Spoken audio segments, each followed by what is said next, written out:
Welcome back to the Sensitivity Doctors. This is Dr. Kelly here. I have a question for you. Do you ever feel like you can't get out of your own way? Do you ever feel like you get stuck or you have a failure to launch? This can be especially difficult for overthinkers, people with ADHD especially, and even highly sensitive people who just kind of get stuck in a thought loop. Well, I unpack this and more with ADHD coach, therapist, and author Justin Gillespie today. We talk about his book, Hire a Tutor, Not a Coach, which is a very interesting take on the whole thing. And I think you'll really appreciate his skills, his perspectives, his humor, his energy. And I hope you get as much out of this conversation as I did. Enjoy. Well, welcome back, Jay. And I say back because you and I have met before. How you doing this morning? I'm doing great. How are you doing tonight? Awesome. So let me ask you, if you wouldn't mind, filling in the audience a little bit about who you are and what you're passionate about, because I wouldn't say you just teach about this topic. You are truly passionate about it. Yeah, absolutely. So my name's Justin Gillespie. I am ADHD therapist Jay over on Instagram. I specialize in adults with ADHD, specifically entrepreneur-oriented and career-oriented adults with ADHD who struggle with overthinking and are really struggling just to take action in their day-to-day life, from their little stuff of getting laundry and getting their housework and whatnot done, all the way up to like their big corporate goals, their big business goals, anything like that. So that's kind of what I do. And so I help people essentially eliminate overthinking or reduce it as much as they can and get over it so that they can actually make really good decisions in their life and actually achieve their goals. Awesome. And I'm actually curious, what got you from being, I would say, a therapist, someone who just is out there helping people, to someone who's really speaking and championing about this particular topic? I think for me, it was because when we started our ADHD practice back in 2023, I'd already been working with people in private practice with ADHD for a year prior to that on top of it. And so what I noticed in my work is that the biggest challenge I was getting from people, from the elementary school kids to the high school kids to the career-oriented adults I started really liking to work with, was that everybody with ADHD is just overthinking the crap out of everything. And Right. they are just like putting layers on top of layers on top of layers of like why this won't work and how I can make it work and how we can, and it's just like this endless thought cycle, which to me just felt exhausting. And because I have ADHD, I was also like, oh my God, like I do the same thing actually. Like I'm literally just out here like trying to think of all these solutions and do all this. And when you think about therapy, that's actually what you think about. It's like it's almost like an overthinking processing thing that keeps people ironically in therapy. And so one of the things that I've done is I've really actually slowed down my sessions. Literally, I actually specialize for a lot of my people who do 30-minute sessions with me. We use solution focused brief intervention for it. And we also try to reduce the amount of time that they're in therapy. And so Mhm. essentially, we're kind of taking the processing out of it, which I know some people need, but we're kind of like more so like, okay, how do we get to do actions now? How do we get Right. to the place you actually want to be at? And just by incorporating that along with some models I will talk about today, we have seen amazing results and very fast results for people too. That's awesome. It's almost like taking what the ADHD coaching is trying to accomplish and mixing it with your clinical expertise and the things that you know. Yeah, I love that. exactly. Awesome. So, how would you define overthinking? I don't know if you checked out, I had an episode with the author of Don't Believe Everything You Think. Mhm. And it was one of my favorite episodes in a book I love because he managed to get us thinking about thinking and thinking about different types of thinking. And so I'm always intrigued by each expert, what they think, ironically, about thinking. So, how would you define it, and why do you think it's such a problem for people with ADHD? I would probably define overthinking as something that's keeping you in a loop and not getting you to an end destination, right? So I would say, and I think there's two types that I think of. The first one I just mentioned was the loop. So I think of One type of overthinking is the thought loop where you're just going around and around and around. I always think of like, if you know anything about Indianapolis, I lived there for 2 years. We have this freeway called 465 there, and it's Okay. literally a big giant freeway that just like loops around the whole city of Indianapolis, and it connects all the other freeways. But you could theoretically just be on it and just go around and around and around and never get off, right? And I feel like Mm-hmm. that's what a lot of people end up doing with ADHD is like we just overthink ourselves of, well, maybe this will work, but then this didn't happen, but maybe if I try it this way, then it'll do this, but then it'll just fail and backfire anyway, right? So that's like the Mm-hmm. thought loop. The other one I think of is like more of the spiral where there's not really a loop going on, there's not even a solution. It's just everything is bad and everything's going to get worse and you just go down and down and down and down, right? And so when you have those thinking patterns in place, what I find is they're there to either, in theory, try to help you find a solution or keep you safe, right? If you're super negative all the time, you'll never be disappointed, type of deal, right? And then if Wait, I'm can you say constantly that again overthinking, slower? Because I really loved that. I think that's beautiful. What did you just say? if you are, see, this is my ADHD because now I don't remember what I just said. What did I just say?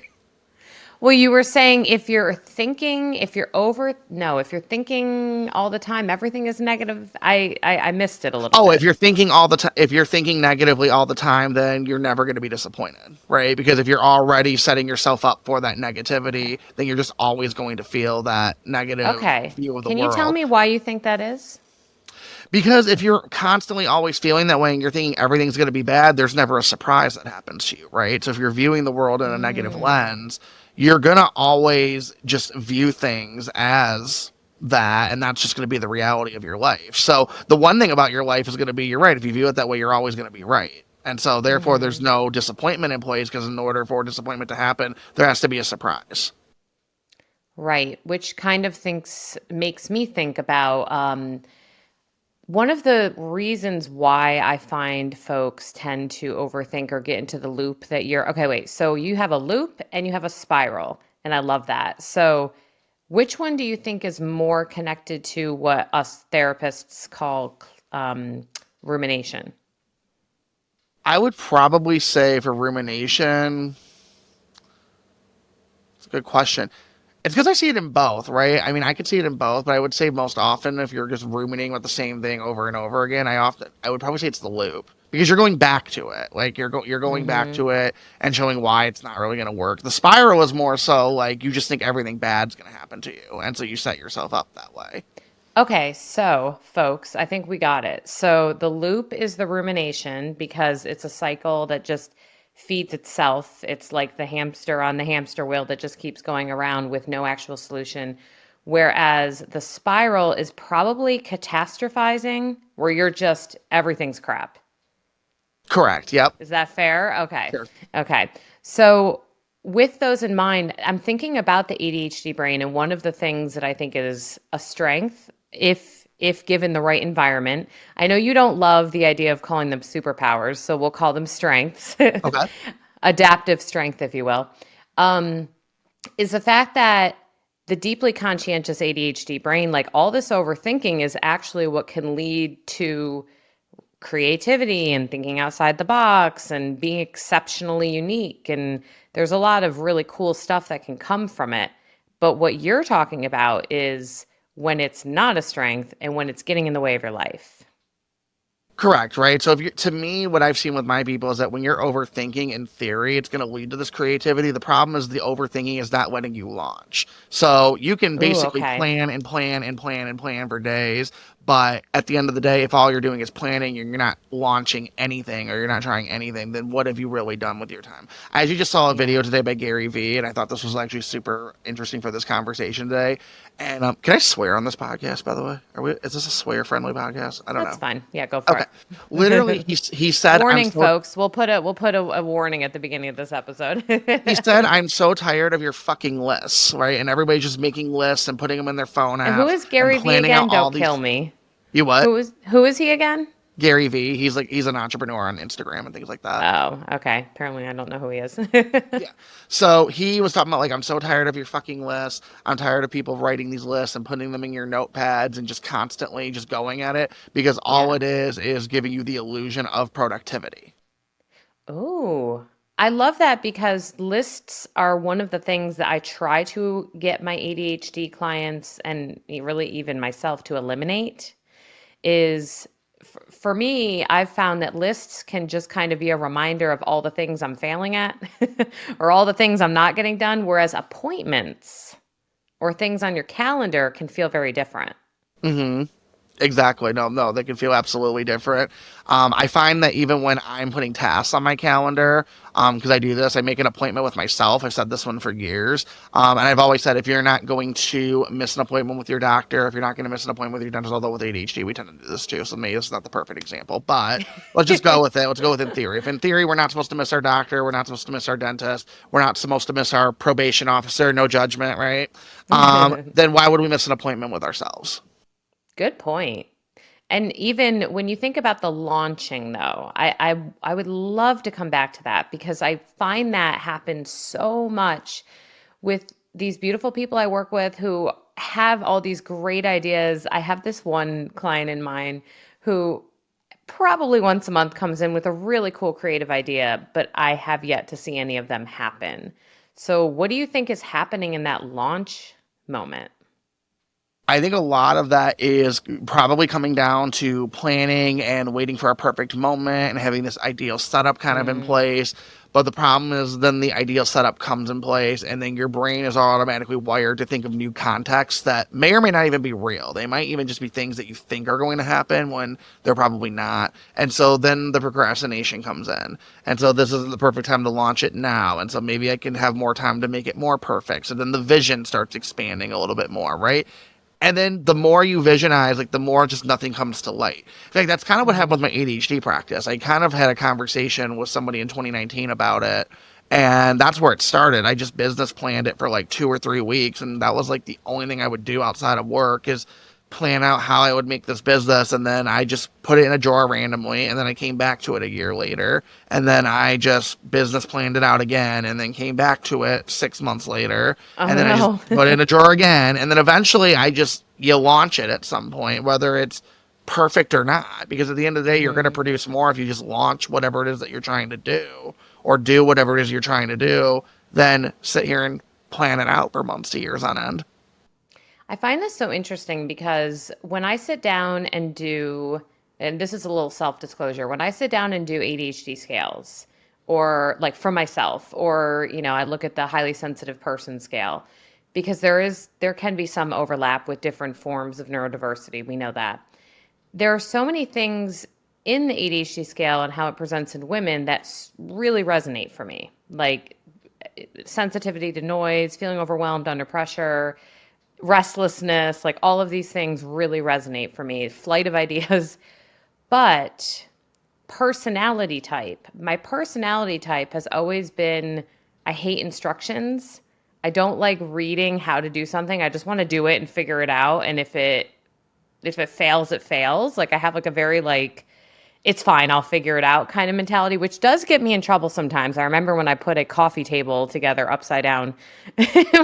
I'll say I did have pregnancy brain though, so that I'll just blame that.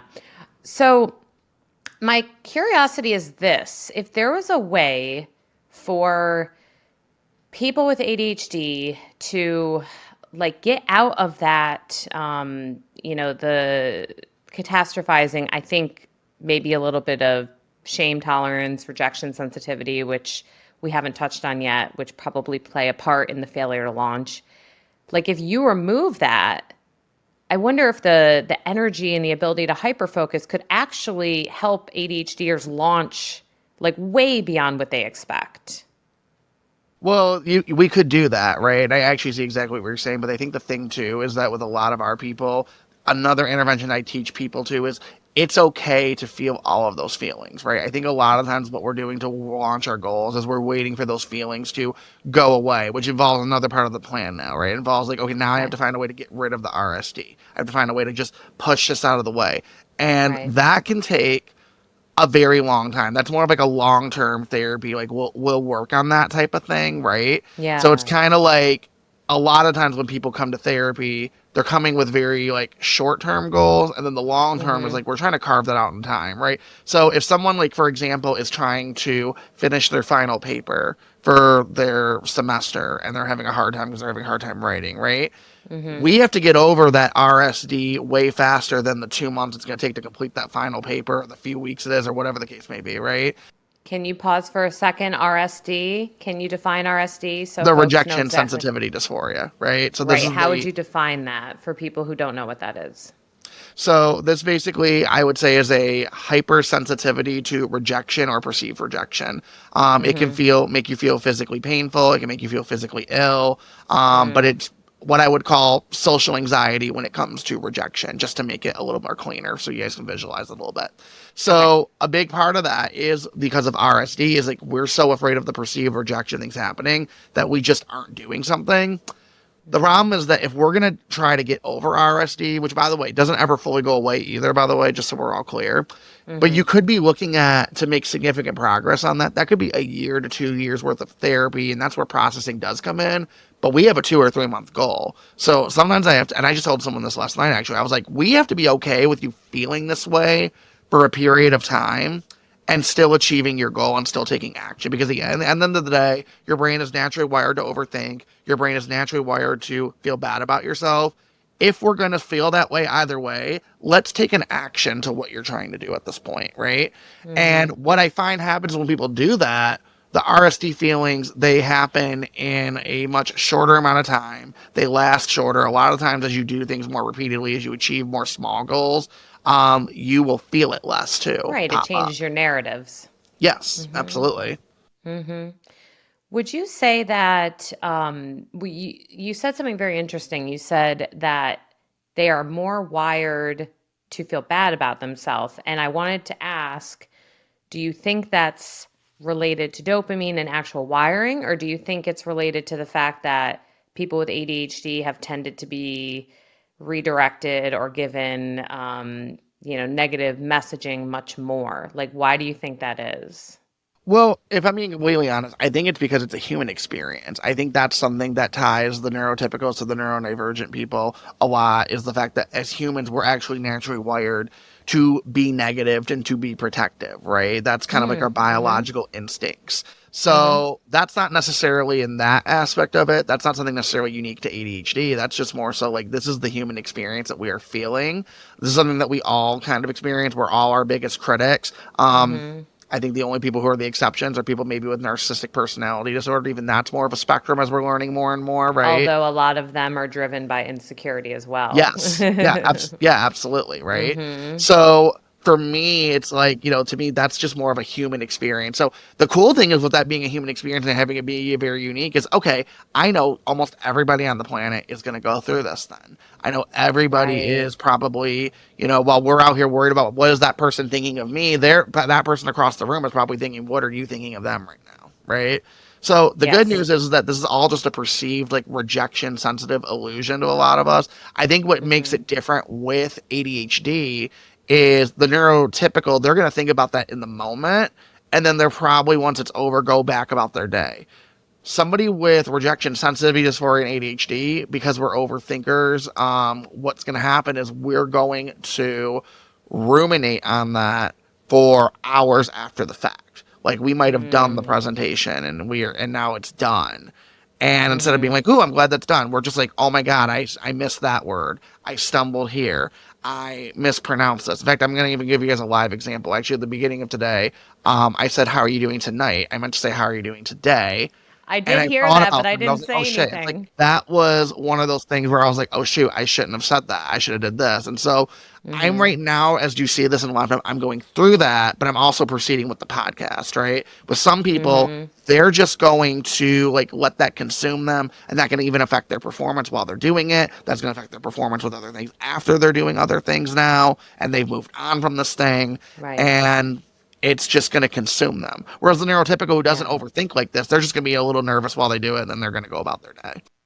Can I ask you? I feel like now we have a little case study on our hands. Mhm. Can I ask you in that moment where you realized it, like, how did that show up in your body? And what did you have to say to yourself to keep going? I think it showed up. I usually feel it when stuff like that happens. It's usually here, like around my temple area, and then my stomach. I feel Mm-hmm. like a shock go like boop, Mm. and it usually lasts about 10 seconds. What I had to tell myself, because I'm so used to just telling people to keep going, it's more of a reflex. It's just like, okay, just keep going, just keep hitting your marks, keep doing your thing, do to the next Perfect. thing. But I would say like 10 years ago, you would see the anxiety just all over my body. Like I was the type of Mm. person where when I was public speaking or I was doing presentations, I would do it. And when 10 years ago, this was in school, by the way, just so we're clear, I would be the one that would try my best to make sure I was last doing my presentations and when Mm-hmm. speaking. And then on top of it, try to ask as many questions, but at the second to last person, which would make me next, right? So that I could delay my presentation to next week, right? Yes, I do. I know. I have students like that actually, to be Hmm. honest.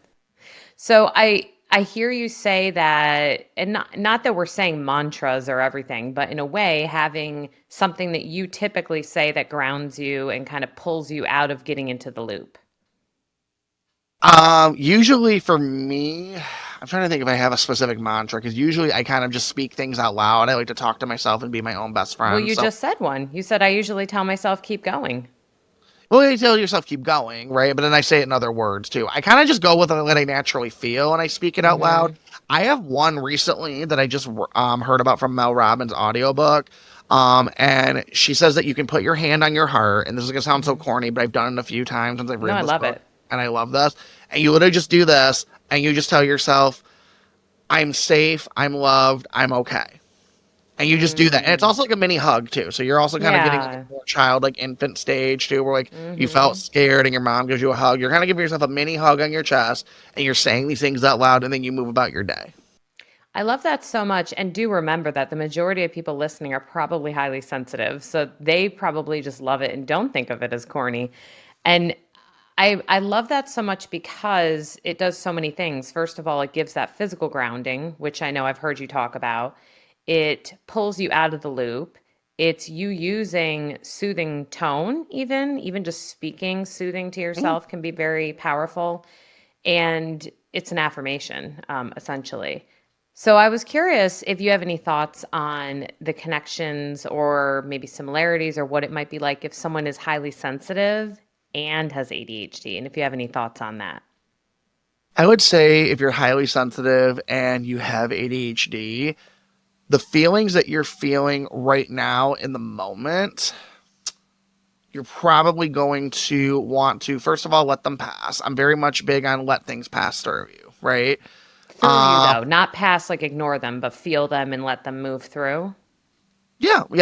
feel them, let them go through, and more, Mm-hmm. even more so than let them go through and all that. Just accept that they're there. Just literally, Mm-hmm. just accept it. So not necessarily ignoring them and trying to distract yourself, but just literally be like, okay, they're gonna be there. If I have something I need to do, then I'll go do it. But if I don't, then I'm not gonna go out of my way to distract myself, essentially. But just accepting that they're gonna be here. It's okay, and you're going to kind of get through this.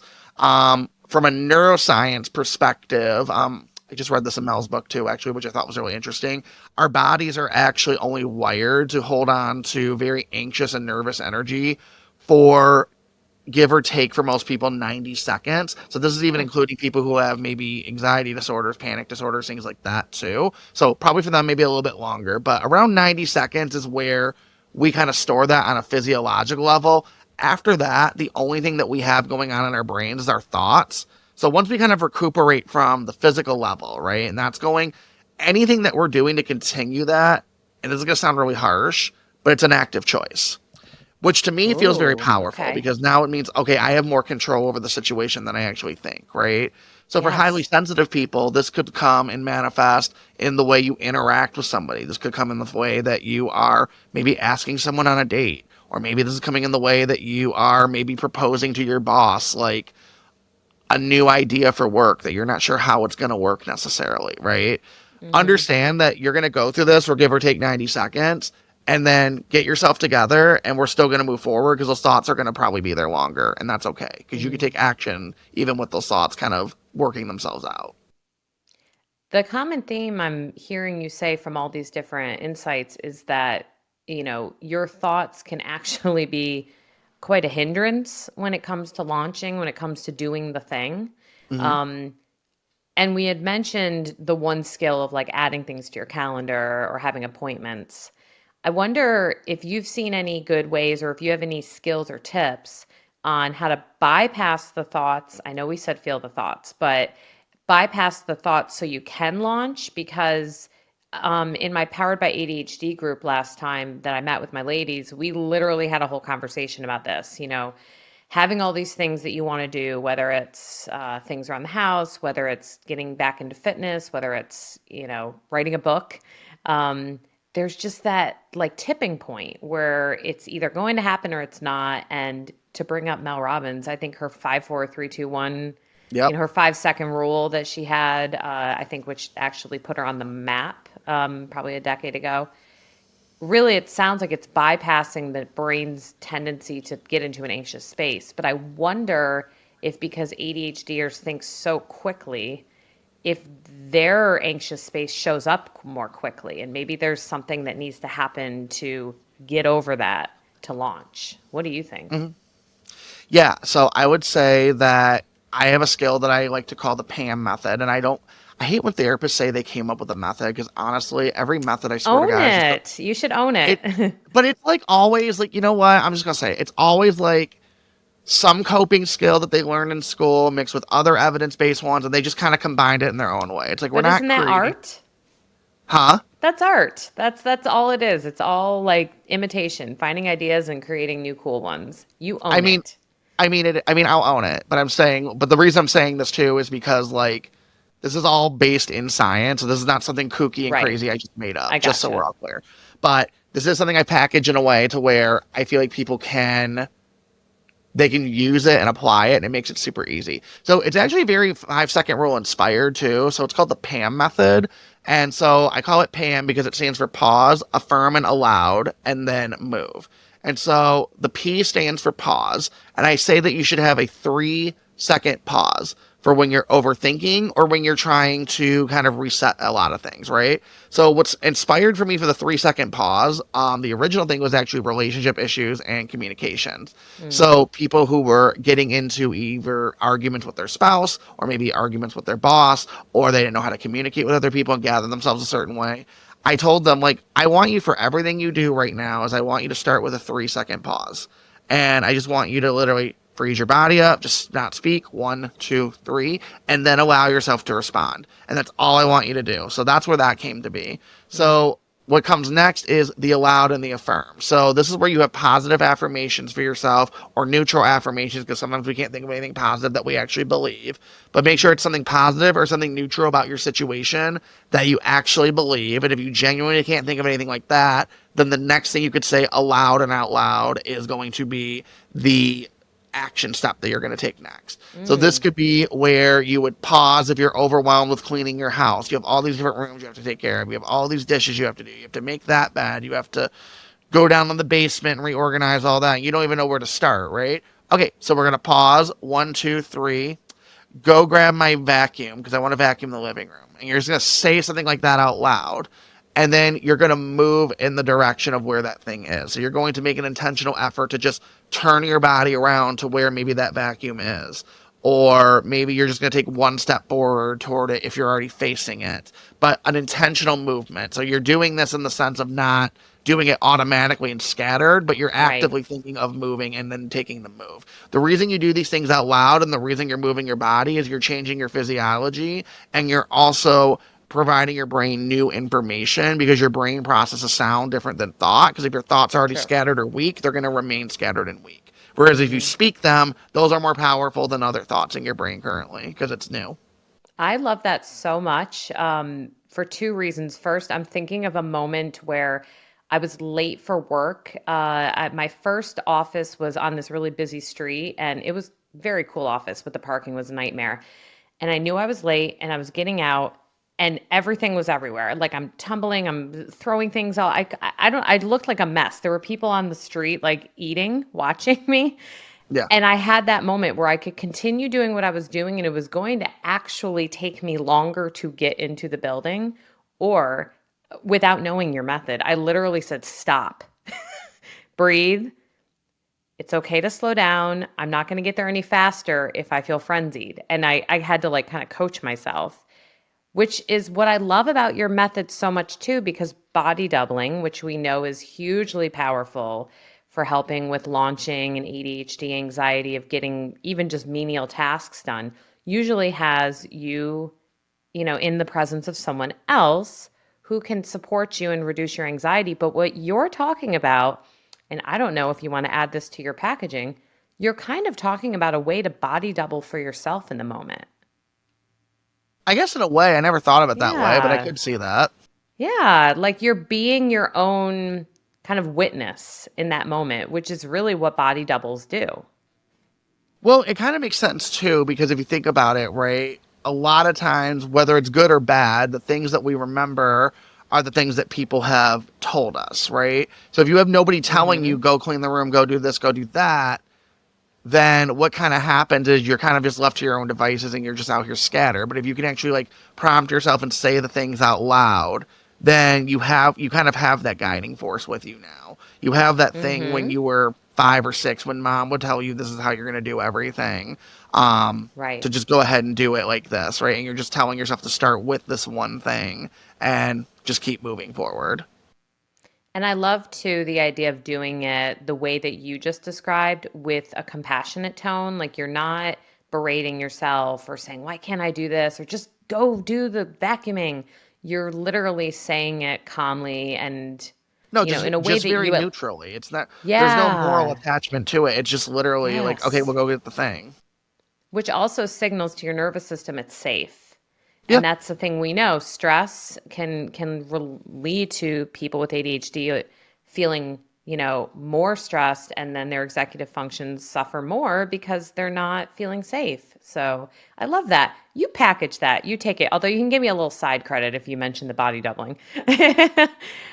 So I just have had such a good conversation with you, and I think there's so many aspects of ADHD to explore. So I would love sometime to have you come back on and talk about a different topic. But today, I really am so appreciative that you unpacked this one facet of, launching and working through overthinking so that you can get to doing the thing you want to do.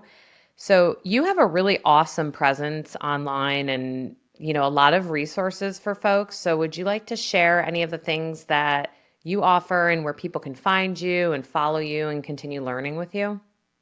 Yeah, absolutely. So if you want to go to my Instagram at ADHD therapist underscore J, you'll find all my resources there. If you hear this episode in time, you'll get this book before the holidays, but I have my first book out. It's called Hire a Coach, Not a Tutor. The reason I called it that is because I feel like we with coaches, they're a little bit more strength based. And with Mm-hmm. tutors, we're kind of looking for a problem to solve, right? Mm-hmm. So that's kind of the metaphor behind the book, but it's a book for people with ADHD in their 20s. I kind of look at it as a simple roadmap for people where if you're just starting from point A or so with your ADHD journey and you're like, how does all this kind of work?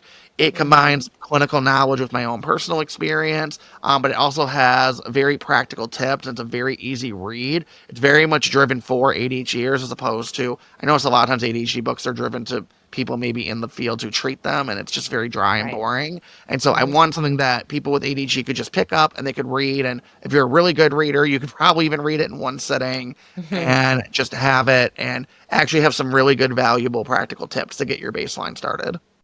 And I can affirm that I love the book. It's actually on the coffee table because my husband, who is not in his 20s, has been reading it. So I will say it is literally for anyone who wants, in my opinion, kind of like a genuine conversation about ADHD instead of feeling like someone's just talking at you.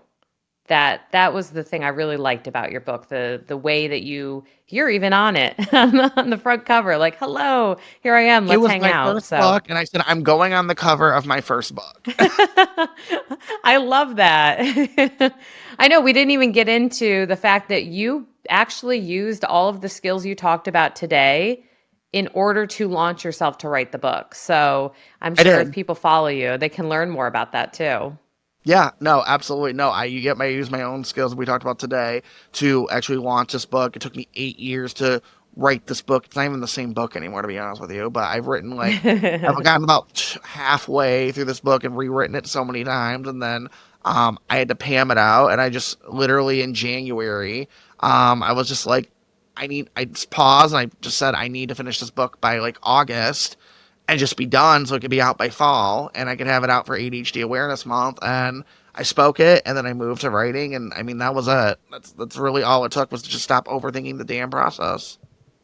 I love that so much because as an author, when you put something out into the world, it can feel so final and permanent, and it's such a vulnerable moment where you put it out there and you know people are going to see it and have their opinions, good or bad. And I just admire you taking what you teach and putting it to practice and putting it out into the world. So thank you so much for coming. You have to come back. I'm going to see you later because you're coming to my Powered by ADHD support group to talk to my gals.